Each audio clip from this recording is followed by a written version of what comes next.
Support for this podcast comes from the St. Alphonsus Neuroscience Institute, offering technology to provide treatment for neurological, neurosurgical, and neurointerventional conditions. This includes a dedicated neurotrauma ICU for critical care of the brain or spine and a 24/7 stroke team. More at stalphonsus.org.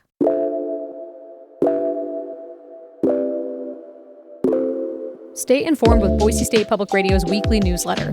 Delivered every Tuesday morning, it brings you the latest local news on politics, the environment, arts, and culture. Plus, get highlights from Idaho Matters and the Mountain West News Bureau. Sign up today at boisestatepublicradio.org. From Boise State Public Radio, this is The Connector. It's Idaho's Daily News. Good morning. I'm George Prentice. Well, this morning we'll tell you why a cabinet secretary was in Boise on Tuesday.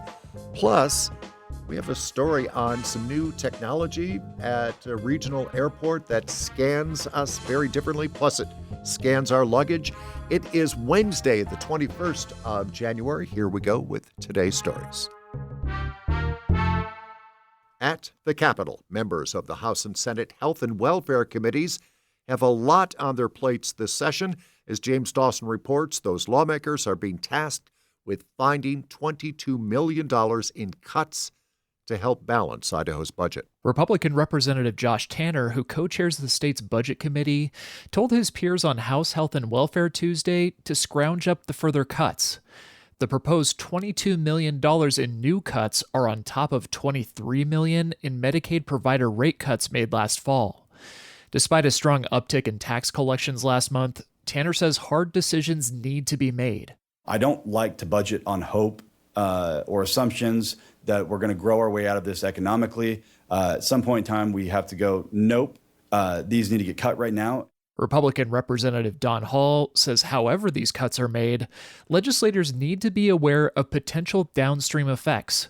Certainly it will look good if you can cut budgets on a state level, but if that just cost shifts down to the counties, same citizens are paying the same taxes. Proposed cuts to health and welfare programs are expected to go before the Budget Committee in early February. James Dawson, Boise State Public Radio News.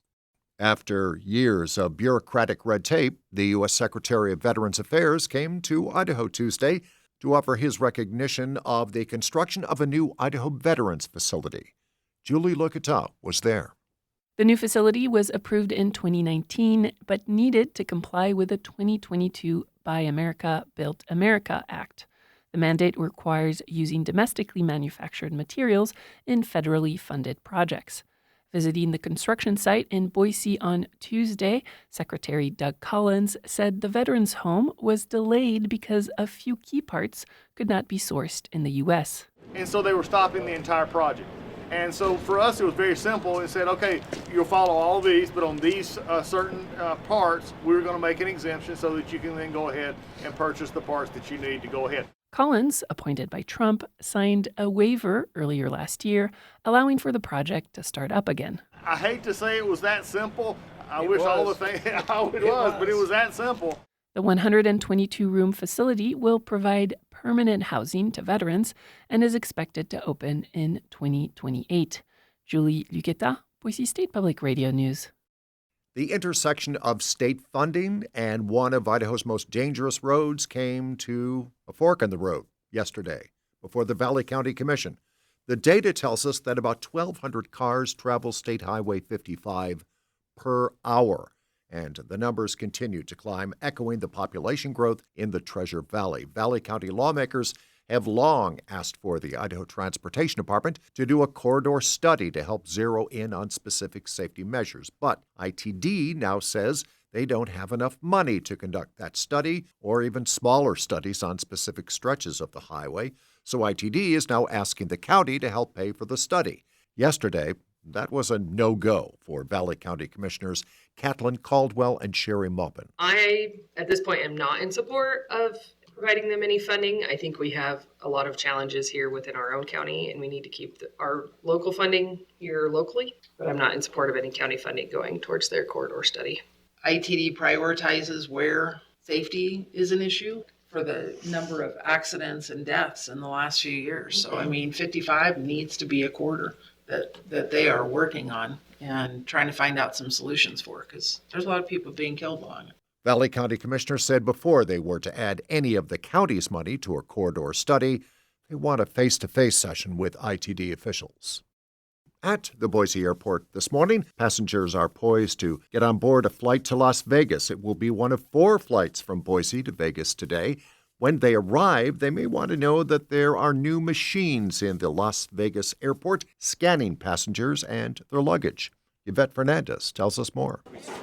The new machines at Harry Reid International Airport use AIT, Advanced Image Technology. It allows TSA officers to less invasively scan travelers and their luggage without taking any items out. And new body scanning machines provide a less specific but more targeted image than the cylindrical scanners used today. It creates an avatar and then flags any potential problems, including weapons. Dan Wiley, Deputy Federal Security Director for Homeland Security, says tests indicate TSA officers are moving passengers through lines faster. So there's no pictures, there's no data being kept or analyzed. It is quickly right there at the checkpoint for the passenger to see, hey, there's an anomaly on your leg, we just need to check that. This technology will be tested throughout this airport beginning in the spring before it's rolled out in other airports. For the Mountain West News Bureau, I'm Yvette Fernandez. And that is today's episode of The Connector. I'm George Predis. Say, you really should be signing up for our Legislative Roundup newsletter. It is a weekly must-read that lands in your inbox every Monday. You can sign up at boisestatepublicradio.org. What do you say we get back together on Thursday? And for now, from me to you, thanks for listening.